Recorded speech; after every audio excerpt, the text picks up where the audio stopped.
In honor of Women's History Month, we're celebrating Tricia Wallwork, a Kroger success story. She's the CEO of Milo's Tea. Tell me about the moment you found out Milo's would be in Kroger.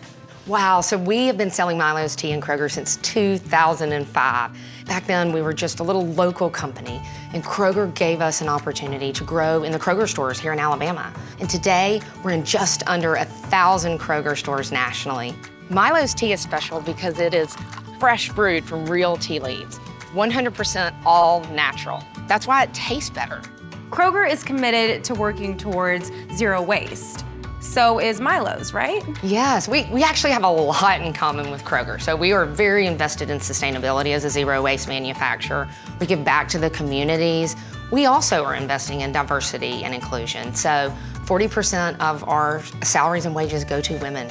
Our board of directors actually has more women than men. You're also a certified woman-owned business. What does that even mean?